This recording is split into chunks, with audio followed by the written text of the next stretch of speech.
दोस्तों, आप सभी को पता है कि इस टाइम पे जो कनाडा का पीआर लेना है वो बहुत ही ज़्यादा डिफ़िकल्ट हो चुका है और उससे भी ख़राब बात ये है कि पीआर तो मिलना हार्ड ही है, लेकिन जो वर्क परमिट होता है, जो पोस्ट ग्रेजुएट वर्क परमिट हमको मिलता है 3 साल का, जब हम 2 साल की यहाँ पे पढ़ाई करते हैं, वो एक्सटेंड भी नहीं होगा। आपको अगर पीआर नहीं मिला, आपका वर्क परमिट एक्सपायर हो गया, तो वो आपका एक्सटेंड नहीं होने वाला। बहुत सारे बच्चे ऐसे हैं इस टाइम पे जिनका वर्क परमिट 2024 में एक्सपायर होने वाला है, तो उन लोग को इस टाइम पे ये टेंशन है कि जो उनका जो सीआरए स्कोर है वो 510, 520 उसके आजू बाजू है या उससे भी कम है। और एज ऑफ नाउ जो सीआरए स्कोर है वो है 524, जो कि बहुत हाई है। तो इस केस में जिन लोगों को पीआर नहीं मिलने वाला है उनको वर्क परमिट भी गवर्नमेंट एक्सटेंड करके नहीं देने वाली है। तो ये बहुत बड़ी समस्या है।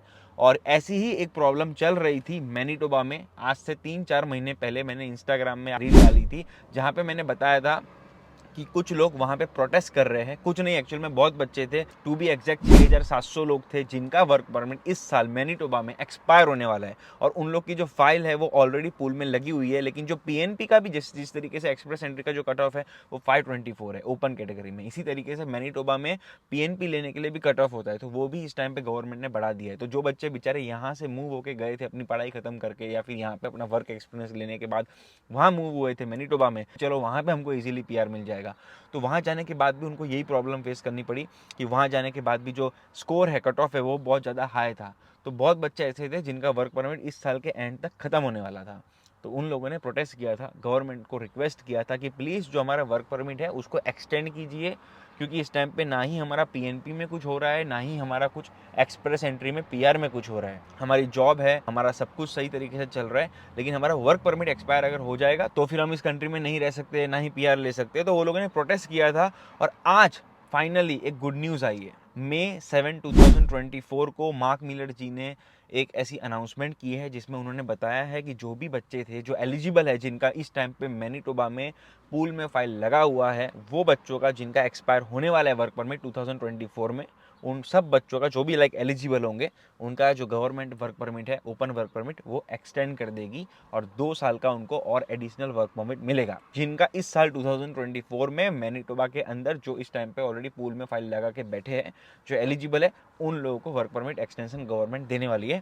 तो ये बहुत अच्छी बात है, ये बहुत अच्छी न्यूज़ है कि ये पहली बार एक कोई इतने महीनों के बाद एक पॉजिटिव साइन दिखी है, जिसके हिसाब से अब हम यहाँ पे पीआर लेने की जो पॉसिबिलिटी है वो थोड़ा लग रहा है कि भाई सही है। क्योंकि अभी मैनीटोबा में अगर मान लीजिए इस तरीके से गवर्नमेंट ने पॉसिबल किया है, तो अब सीधी सी बात है और बच्चे, मान लीजिए नोवा स्कोशिया की प्रोविंस में भी ऐसे बहुत बच्चे होंगे जिनका इस साल वर्क परमिट खत्म होने वाला है। OINP जो ऑन्टेरियो में होता है वहाँ पे भी बहुत सारे बच्चे ऐसे होंगे, यानी पूरे कनाडा में ऐसे बहुत बच्चे होंगे, मुझे लगता है वो थाउजेंड्स में होंगे, जिनका वर्क परमिट PGWP एक्सपायर होने वाला है। तो अब वो सब के सब इस तरीके से प्रोटेस्ट करेंगे, अपनी जो बात है गवर्नमेंट के कानों तक पहुँचाएंगे। और गवर्नमेंट ने भी अच्छा कदम उठाया कि एटलीस्ट उन लोगों को 2 साल का वर्क परमिट दिया है, क्योंकि ये जो 2 साल है उसके अंदर वो इजीली यहाँ पे अब जॉब भी कर सकते हैं, जो उनकी जो रेगुलर दिनचर्या चल रही थी उसको चला भी सकते हैं। और सबसे बड़ी बात, गवर्नमेंट ने ये भी बोला है कि अब इन 2 साल के अंदर वो जो बच्चे हैं वो सही तरीके से काम करके सही पीआर पाथवे पे चल के पहले मैनीटोबा का पीएनपी ले लेंगे, और जब उनको मैनीटोबा का पीएनपी मिल जाएगा तो फिर वो लोग धीरे से अपनी पीआर की फाइल भी लगा सकते हैं। क्योंकि आप सभी को पता है कि अगर हमको पीएनपी मिलता है तो हमको 600 पॉइंट्स एडिशनल हमारे सीआर स्कोर में ऐड हो जाते हैं। तो 600 पॉइंट्स अगर आपको ऐड होते हैं, यानी आपको बहुत इजीली पीआर मिल सकता है। इससे हमको सीख ये लेनी चाहिए कि इस टाइम पे जो भी प्रॉब्लम हो रही है, इस टाइम पे अगर आपका वर्क परमिट एक्सपायर होने वाला है तो आप कंसल्ट कीजिए अपने आजू बाजू में। मैं गवर्नमेंट की एक वेबसाइट दूंगा, वहाँ पर जाके आप देख सकते हो कि आपके एरिया में कौन एमपी है, या फिर जो भी कोई रेगुलेशन बॉडीज होती है, वहाँ पे जाके उनके कानों तक ये बात पहुँचानी बहुत ज़्यादा इंपॉर्टेंट है कि इस टाइम पे हम क्या प्रॉब्लम फेस कर रहे हैं। हम लोग सही तरीके से यहाँ पे 2 साल हमने पढ़ाई करी, हमने फीस भरी, उसके बाद जो जो गवर्नमेंट ने डॉक्यूमेंट्स मांगे वो सारे के सारे डॉक्यूमेंट्स हमने गवर्नमेंट को प्रोवाइड करे, फिर गवर्नमेंट ने हमको वर्क परमिट दिया, राइट। और हमको जॉब मिली, हम जॉब भी कर रहे हैं। कुछ बच्चे ऑन्टेरियो में कर रहे हैं एक्सप्रेस एंट्री में, लेकिन वहाँ स्कोर हाई है। बेचारे कोई मूव होते हैं दूसरी प्रोविंस में, लेकिन वहाँ भी सीआर स्कोर या वहाँ का जो कट ऑफ है वो भी बहुत ज़्यादा हाई है। तो भाई जॉब तो हम कर रहे हैं तो भी हमको पीआर नहीं मिल रहा, तो इसमें हमारी कोई प्रॉब्लम नहीं है। लेकिन हाँ, हालात ऐसे है कि गवर्नमेंट ने इसको बहुत ज़्यादा स्ट्रिक्ट कर दिया है, लेकिन एटलीस्ट इसको ईजी करना चाहिए उन बच्चों के लिए जो इस टाइम में इनसाइड कनाडा है। क्योंकि जब हम लोग, यानी मैं भी कनाडा में नहीं था, इंडिया में था, तो यहाँ का जो पीआर था, यहाँ का जो इमिग्रेशन था, बहुत ईजी था, बहुत ईजीली सबको पीआर मिलता था। टीआर टू पीआर में भी बहुत लोगों को यहाँ पे पक्का करा गया था। तो हमारे दिमाग में बस यही उम्मीद, मतलब मेरे केस में भी यही था, लाइक मेरे पास USA, न्यूयॉर्क, ऑस्ट्रेलिया, न्यूजीलैंड ऐसे बहुत सारे ऑप्शंस थे, लेकिन मैंने कनाडा को इसलिए चुना था क्योंकि यहाँ पे मैंने सुना था बहुत लोगों से और मैंने देखा भी था न्यूज़ में कि कनाडा में जो पीआर है वो लेना आसान है। आसान इन द सेंस, जब आप 2 साल यहाँ पढ़ाई करते हो, आपको 3 साल का जो वर्क परमिट मिलता है, आप सही तरीके से वर्क परमिट पे अगर आप नॉक बी वाली फील्ड वाली अगर आप जॉब ढूंढते हो, then you can also take PR in general category, in express entry, अगर आप बैचलर्स करके आए हो इंडिया से। और अगर आप बैचलर्स करके नहीं आए हो तो वो बच्चे मैनिटोबा या फिर किसी नोवा स्कॉशिया ऐसी कोई प्रोविंस में जाके मूव होते थे, फिर वहाँ जाके उनको इजीली मिलता था। लेकिन आज के केस में मैनिटोबा में पीएनपी लेना हार्ड है, सैस्केचुआन में हार्ड है, ब्रिटिश कोलंबिया में हार्ड है, एल्बर्टा में हार्ड है, हर जगह पीएनपी लेना हार्ड हो चुका है। अब ले दे के जो एक आधी प्रोविंस है जहाँ पे पीआर मिलना इस टाइम पे पॉसिबल है पीएनपी के थ्रू, अब वहाँ पे सारे ही बच्चे जा रहे हैं, तो वहाँ जॉब नहीं मिल रही। अब जॉब नहीं मिलेगी तो फिर सीधी बात है हम पीआर की फाइल लगा ही नहीं सकते। एक्सप्रेस एंट्री का जो स्कोर है बहुत ज़्यादा हाई हो चुका है, और at the same time government ने जनरल कैटेगरी निकाली हुई है, तो जनरल का तो स्कोर ऊपर जाने ही वाला है। क्यों? उसका प्रॉब्लम ये है कि गवर्नमेंट ने जो कैटेगरी बेस्ड ड्रॉ चालू किए हैं उसमें जो लोगों का, मान लीजिए फ्रेंच जिसको आती है, ठीक है, अब उसका 400 का भी सीआरए स्कोर होगा तो उसको पीआर मिलने वाला है। जिसको हेल्थ सेक्टर में फार्मेसी की जॉब लग रखी है, डेंटिस्ट है, डॉक्टर है, उन लोगों को इजीली पीआर मिलेगा। जिन जो स्टेम में आते हैं, साइंस, टेक्नोलॉजी, इंजीनियरिंग, मैथमेटिक्स, उन लोगों को इजीली पीआर मिल जाएगा। जो लोग ट्रेड ऑक्यूपेंट में हैं, इलेक्ट्रिशियन, प्लम्बर, उन लोग को इजीली पीआर मिल जाएगा। जो लोग एग्रीकल्चर में हैं उन लोग को इजीली पीआर मिल जाएगा। तो ले दे के जो हमारे जैसे जनरल कैटेगरी वाले लोग होते हैं उनका तो स्कोर ऊपर जाना ही है। और दूसरी सबसे बड़ी प्रॉब्लम यह है कि जो जनरल कैटेगरी का जो सीआरए स्कोर होता है ना, उसमें कंपटीशन इतना ज़्यादा होता है कि लेट से मैंने कनाडा में बैठ के कनाडा के कॉलेज से पढ़ाई करी है, मैंने कनाडा में $15,000 एक साल की फीस, 2 साल की $30,000 फीस भरी है, जीआईसी भरी है, इतनी मेहनत करके मैं इंडिया से कनाडा आया हूँ। अब जो मेरी फाइल है वो जनरल पोर्टल में जाएगी, और वहाँ पर अगर जाएगी तो इंडिया में भी कोई बैठ के अगर फाइल लगा रहा है, कोई पाकिस्तान में बैठ के फाइल लगा रहा है, कोई चाइना में बैठ के फाइल लगा रहा है, उसकी भी जनरल में जाएगी। तो इससे पहले एक सीईसी ड्रॉ करके था, कनाडा एक्सपीरियंस क्लास। तो एटलीस्ट गवर्नमेंट को ये भी सोचना चाहिए कि जो आप लोगों ने बच्चे बुलाए हैं कनाडा के अंदर, यानी हम जो आए हैं, एटलीस्ट हम लोगों के लिए फिर से सीईसी ड्रॉ चालू कर देना चाहिए, जो कि होता है कनाडा एक्सपीरियंस क्लास। तो इसमें जो हमारा कंपटीशन है सिर्फ कनाडा के लोगों से ही होगा। अब मैं अगर एक बार कनाडा में आ गया हूँ तो फिर मेरे को इंडिया से कोई आ रहा है, उससे मुझे कोई लेना देना नहीं है, उससे मेरा कोई कॉम्पिटिशन नहीं होने वाला। तो जनरली सीईसी ड्रॉ का जो स्कोर होता है वो बहुत कम होता है, 450 या शायद उससे भी कम होता है। लेकिन ये रेंज होती है 420 से 460, 470, ये रेंज के अंदर होता है। ये जो अभी चल रहा है 524, इससे पहले चल रहा था 549, इतना हाई नहीं होता है। तो अगर गवर्नमेंट फ्यूचर में कुछ अच्छे कदम उठाती है तो बहुत अच्छी बात है। और एक और बात ये है कि एक नवी अपडेट ये आई है कि जो मार्क मिलर जी है, जो इमिग्रेशन मिनिस्टर है, जिन्होंने इस टाइम पे अलाउ किया है, एक नई पब्लिक पॉलिसी बनाई है जिसके तहत 2 साल का जो work permit, open work permit मिल रहा है मैनिटोबा के बच्चों को, उनकी एक कल मीटिंग है।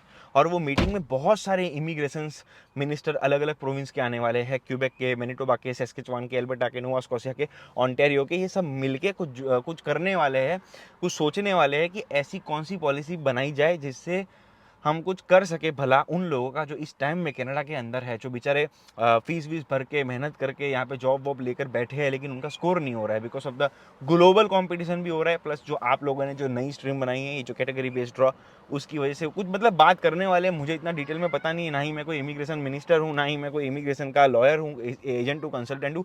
जो इन्फॉर्मेशन ऑनलाइन मैंने ली थी वो इन्फॉर्मेशन मैं आपको बता रहा हूँ। तो कल एक मीटिंग होने वाली है May 10 को, ये व्लॉग मैं कब अपलोड करूँगा मुझे याद नहीं है, लेकिन हाँ May 10 को ये मीटिंग होने वाली है। तो आई विल प्रे कि कुछ ना कुछ अच्छा गवर्नमेंट एक करे एटलीस्ट हम लोगों के लिए, जो इस टाइम में इनसाइड कनाडा है। और जो आउटसाइड कनाडा है उन लोगों को मैं ये सलाह दूंगा कि इस टाइम में तो कनाडा में ये सारी की सारी जो प्रॉब्लम्स है ये चल रही है, ठीक है, तो इसमें आपको घबराने की बात नहीं है। क्योंकि जब मैं इंडिया में था तो उस टाइम में कनाडा का पीआर ईजी था, लेकिन अब जब मेरा पीआर लेने का टाइम आया, मैंने पढ़ाई खत्म करी, अब मैं वर्क परमिट पे आया हूँ, तो ये सिचुएशन हार्ड हो चुकी है। तो इसका मतलब ऐसा नहीं है कि ये सब प्रॉब्लम चल रही तो आप कनाडा में मत आओ, क्योंकि आप कनाडा में आओगे तो एटलीस्ट यहाँ 2 साल की पढ़ाई अगर करते हो तो आपको 3 साल का वर्क परमिट मिलेगा। So you have 5 years, right. But अभी जिनका वर्क परमिट एक्सपायर हो रहा है उन लोगों के लिए तो ये प्रॉब्लम है, नहीं तो उनको जाना पड़ जाएगा इंडिया, ठीक है।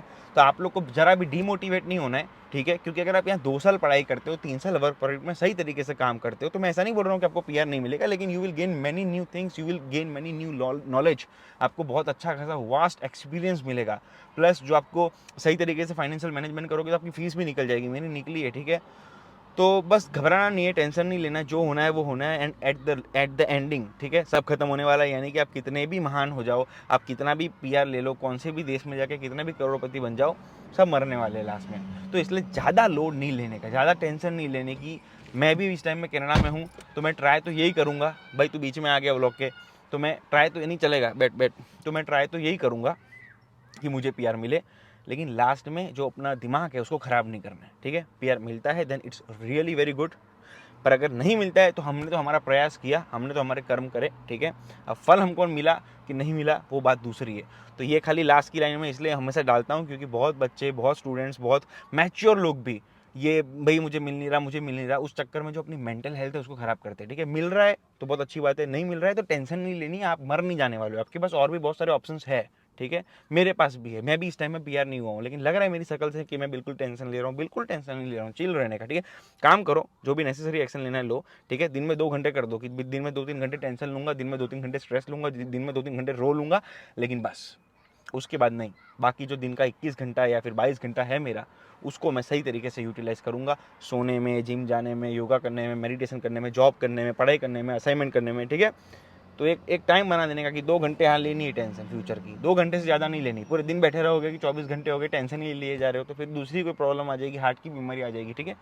तो पैसा कितना भी कमाओ, उसका जो वैल्यू है ज़ीरो हो जाएगा जब आपकी हेल्थ ख़राब हो जाएगी, ठीक है। Health is wealth. और ऐसे तो 4 मेन सेक्टर्स है जो सबसे ज़्यादा इंपॉर्टेंट होते हैं। एक होता है हेल्थ, एक होता है वेल्थ, एक होता है सोसाइटी, और एक होता है स्पिरिचुअलिटी। तो चारों में फुल जोर डालने का, ठीक है।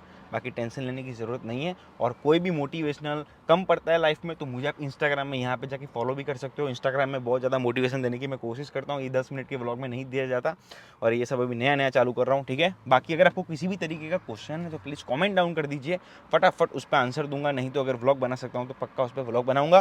प्यार बरकरार रखिए, आशीर्वाद बरकरार रखिए, लाइक मेरे ऊपर यहाँ भी फॉलो करिए इंस्टाग्राम पे, और यहाँ भी फॉलो करिए यूट्यूब पे, लाइक सब्सक्राइब करिए यूट्यूब पे। आपसे मिलते हैं किसी नेक्स्ट व्लॉग में, तब तक के लिए टेक केयर, बाय बाय दोस्तों।